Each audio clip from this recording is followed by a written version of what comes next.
This video is about lifting too much weights. Somebody asked me a question, in the comment section saying, if you lift too much weights, how that will affect you in your training and the negatives of it. Basically, what I have to say about that is everybody's body is different. We're not all the same. Like, we might have 2 arms and 2 legs, but we're different heights, and our body frames are different. Some people are skinny, some people are muscular, some people are fat, some people are obese, some people just have really good genetics. So you got to really get to know yourself. And a part of the training, the big part of the training, is getting to know your body and what it's capable of. But one thing is very clear is that martial artists are not powerlifters. They're not bodybuilders. They don't train the way that they do. And if you're practicing the martial arts and you want to be the best that you can be in the martial arts, if you train like a bodybuilder and you train like a powerlifter, you're not going to be successful, or you're not going to reach your full potential, because their method of training is, is different, and it's not going to be giving you the best tools to accomplish what you want to accomplish within your realm. It's like training a basketball player as if he's a football player. You're not going to be training him, conditioning him properly, because the sport is completely different than football. Or training, a tennis player as if he's a hockey player, or like every single sport, there's a specialized training method to enhance the person's ability to perform in that sport. Martial arts is all about balance and harmony and grace. So basically, too much strength training is not good. If you're overly focused on strength training, it's gonna really deteriorate your growth. You have like excess muscles, it just becomes like excess weight. If you think about like some of these bodybuilders who have like these huge biceps and this huge chest, and they're walking around like monsters, all that extra weight is gonna slow them down. I've seen it, and I know that for a fact. You see them walking around, and it looks nice. It might look nice. It's not that it looks nice, because some people actually don't like that at all. But they're so huge. If somebody has a pound of muscle, excess muscle, it doesn't make a difference if it's a pound of muscle, a pound of fat, a pound of sand, a pound of iron. A pound is still a pound, and if it's not being used efficiently, it's going to weigh him down. So you notice like marathon runners, they just run forever, and you see like the top marathon runners in the world, they're like super skinny. Well, the reason is because they don't have all that extra weight, weighing them down, no matter if it's fat or no matter if it's muscle. So too much muscle could definitely slow you down. There has to be a balance in your strength training in order to maximize your potential as a martial artist. Now, what is too much strength training? Well, that's gonna be dependent on the individual.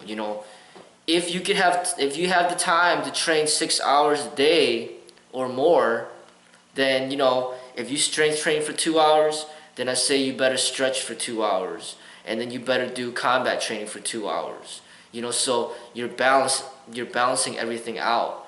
Or you strength train for 2 hours, you do cardio for 2 hours, you do combat training for 2 hours, you do flexibility for 2 hours, you do meditation for 2 hours, then that's like 10 hours of training right there.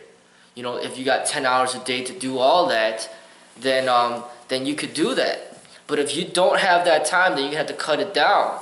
Then you might do an hour of strength training, an hour of flexibility training, an hour of cardio training, an hour of combat training, an hour of meditation. That becomes 5 hours. So if you condense that even further to 30 minutes each, then that becomes 2.5 hours. So it's like there has to be a balance in the way that you train. And if you dedicate so much of your time to strength training, like 3 hours a day, but then you don't never stretch, you don't ever do cardio, you don't do any combat training, then you're not balanced in your development. And that is something that you're not going to reach your potential. You might look like you could fight, you might look like you're strong, you might look like you're capable, but looks can be very deceiving. If you look at actual sports, it's not about how ripped that you are, it's about how well you perform in that sport.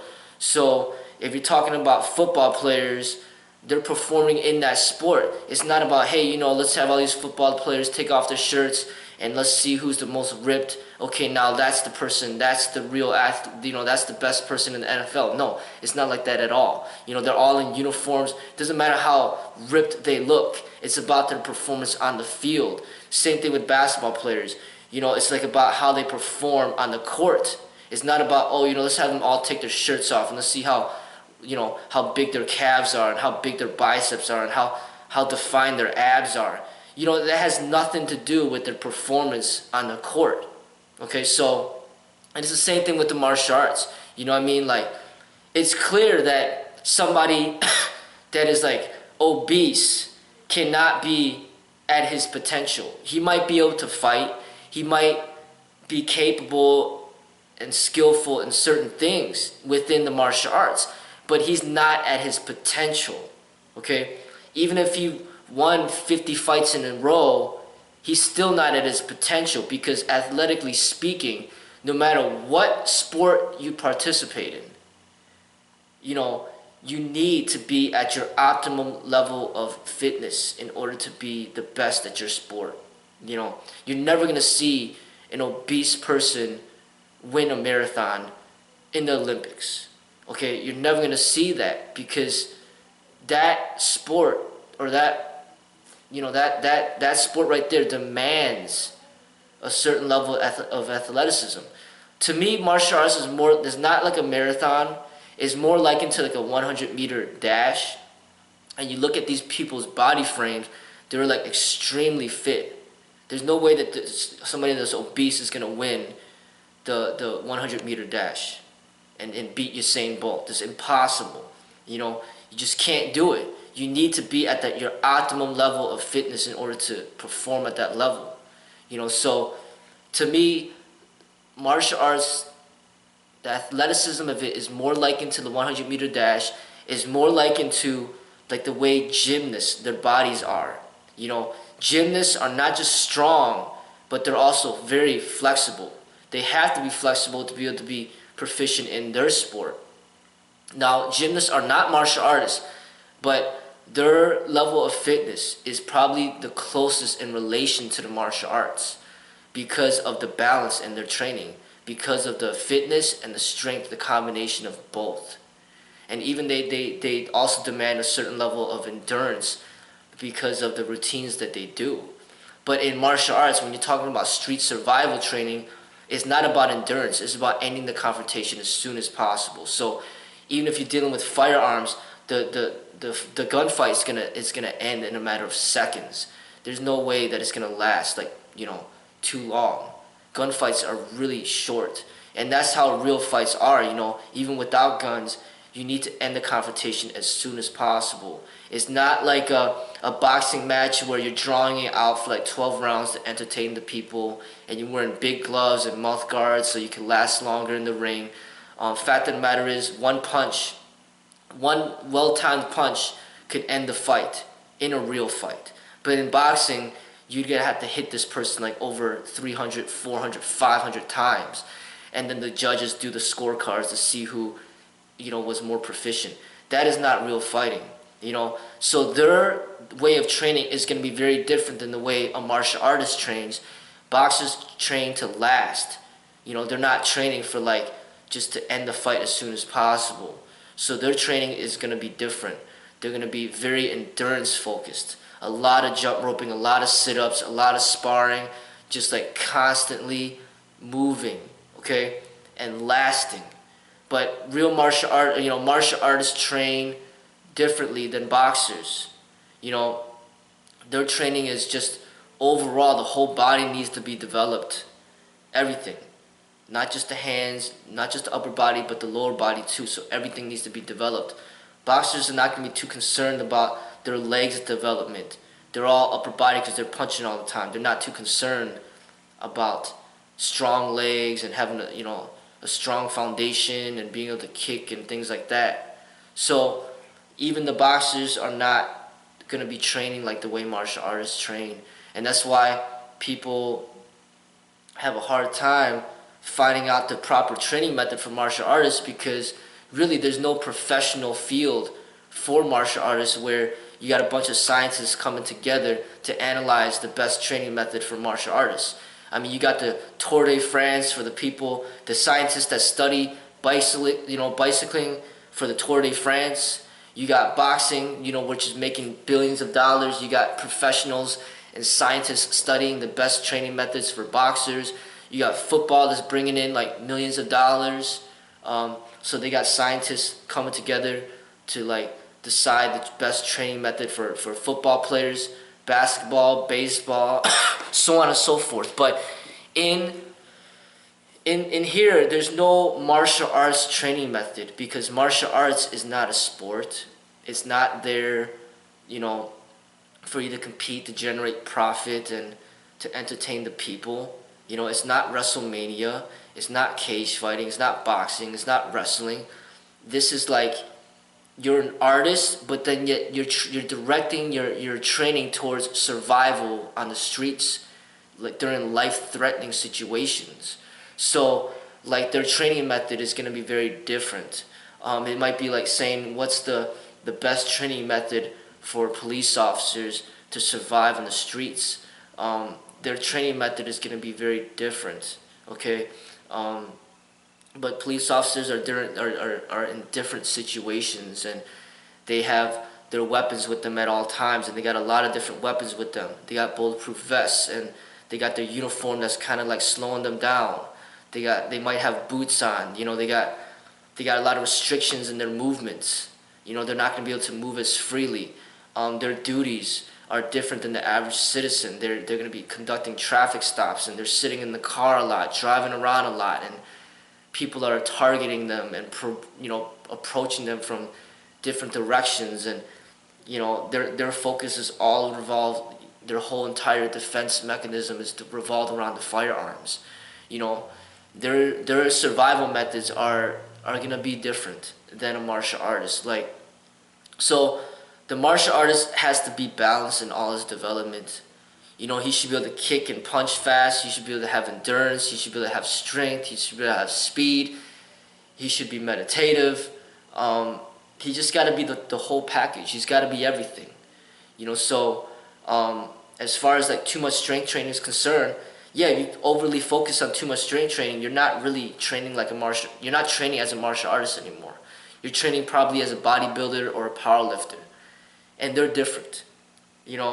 I'm not saying that they can't defend themselves. They might be able to a certain extent, but that's not their specialty. That's not what they're really good at. You're gonna see a lot of flaws. You're gonna be able to see a lot of weaknesses. They're gonna be super slow. They're gonna be super slow. They're gonna lack a lot of cardio, and basically you just wear them down. Just keep wearing them down, and just hit and move, wear them down, and then they're done. That's what happens when you put too much emphasis on strength. You lose a lot of speed, you lose a lot of endurance, you lose agility, you lose reaction time, and their strength training is not functional for combative purposes. Their strength training is more, their strength training is more functional just for aesthetics. It's not for, hey, how is this training gonna better my ability to defend myself if I really needed to?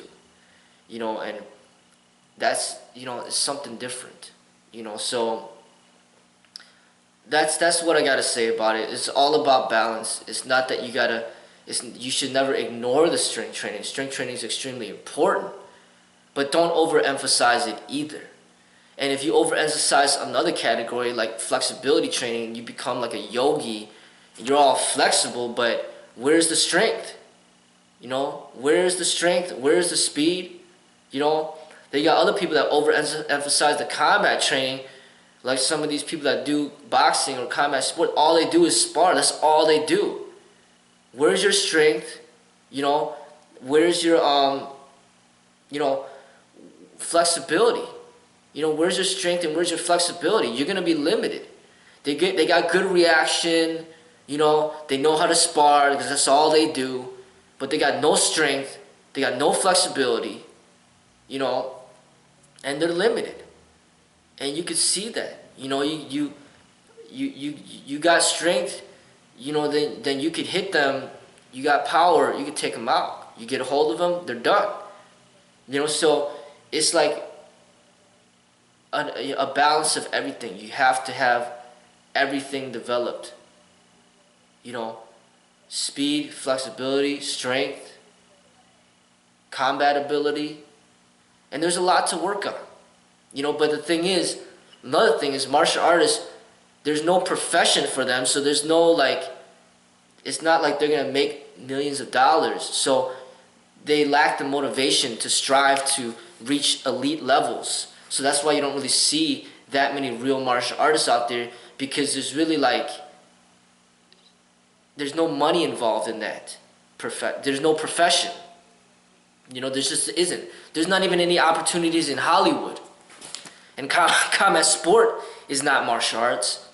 So they have to either sell out and give up the martial arts to engage into something like combat sport and no longer be a martial artist and become like a boxer or a kickboxer or a cage fighter to make money. Or there's no opportunities in Hollywood. Doors are closed there. They don't need martial artists in there. They just use stunt doubles. And now they don't even need stunt doubles. They use computers. CGI. Look at the Batman and Spider-Man, all these comic book hero things. They don't need martial artists. They don't even need stuntmen. Look at movies like Kung Fu Panda, you know, and all these movies using like animation, Toy Story, and all this other stuff that are so popular. They don't need people anymore. They just use computers for everything. All they use is just the voice of the people. So you see how the martial arts has phased out of Hollywood a very long time ago. So there's no opportunities to make money in Hollywood. Combat sport is going against the spirit of the martial arts. So martial artists that train in the martial arts, where is their motivation to improve? What is their motivation to reach to elite levels? Mayweather obviously has tons of motivation, because going in that boxing ring, he's making $500 million for one fight, or however many million dollars he was making in one fight. The motivation's all there. The money's all there. Why do you think people get motivated to go to the NFL? Because they want to make all that money. You know, that's why they train so hard. Why do people want to go to NBA? Because they want to make all that money. That's why they train so hard. So there's not many real martial artists out there, because there's no money involved in it. There's no reason for somebody to train so hard as if they're a professional athlete, but then they're not even getting paid like a professional athlete to get good at something that nobody even cares about. You know, so you don't really see people out there representing the martial arts to elite levels. You see people representing it just as a hobby. They just do this on the side, you know, they do it, you know, after work for a couple hours, and their growth is very slow and steady. They're not at elite levels as if they're like a professional athlete for the NBA, the NFL, a professional boxer, you know, people that go into WrestleMania, you know, like, so a martial artist at an elite level is a rarity. It really is. The only opportunities that I see for martial artists out there that are training for the real is maybe YouTube. That's about it. You could have a real martial artist that trains so hard at home, like he's in a cave or in prison, and he just trains, that's all he does, and then he displays his talent and his skill on YouTube for the world to see, and then hopefully he makes a little money off of that. But he definitely is not going to be a millionaire doing that. I mean, the money that these professional athletes make is ridiculous compared to any money that you could even possibly make on YouTube. The most famous person on YouTube that's making the most money right now, I read in the article, is making about $12 million, and he's not doing martial arts, that's clear. He's doing like comedy and stuff like that, okay? He's making about $12 million a year. That's a lot of money, but still is nothing compared to the money that Mayweather's drawing in, you know, for boxing. So you see why a lot of martial artists out there that used to train the martial arts will give up the martial arts to get into something else to make money. You know, so I guess that kind of went off topic, but oh well. You know, this is what I was thinking about. You know, that's why you're not gonna really find anybody out there that's really gonna give you the best advice on how to train like a martial artist, because there's no martial artists out there. You're gonna find a bunch of advice on people telling you how to train like bodybuilders, because even though there's not that much money involved in bodybuilding, everybody wants to look good so then they could get laid, you know, men and women. Men want to look good so they can get laid, women want to look good so they could get laid, you know, or attract the men with the money. So everybody wants to look good for that. So you're gonna see a lot of people telling you to train like a bodybuilder. You know, you're gonna train. You know, you're gonna find a lot of people telling you how to train like powerlifters. But I think there's a very small fraction of the society that knows how to train for the martial arts. You know, there is, and like I said, it's a balanced training. Everything needs to be developed. You can be very fit, but if you're lacking meditation, you're lacking that spiritual growth, there's some huge problems there. And you need to focus your attentions onto that. You know, even Bruce Lee, when he was younger and he was training on the Yip Man, like, he had a lot of anger, he had a temper and everything, and Yip Man had to have him take time off and have him reflect and meditate because he wasn't there spiritually. Physically, he might have been there, but it was all like operating off of anger. He didn't have control of his emotions or any of that. So then Yip Man told him, hey, you know, you need to take time away from training. You got to reflect, you got to meditate. And even in one of the movies, you know, it showed him on a boat. And then he was on a boat, and then basically he was looking at the water, and then when he came to a deep realization at that moment. Kind of like when Buddha came to deep realization under that Bodhi tree. Bruce Lee came to deep realization on a boat, you know, with water. That's why his philosophy is revolved around water. And he brings that up. He's said to be like water. And the Tao is, the closest resemblance of the Tao is water. And the Tao Te Ching, that's what Bruce Lee named his art off of Tao Chi Kung Do. For me, it's the Tao.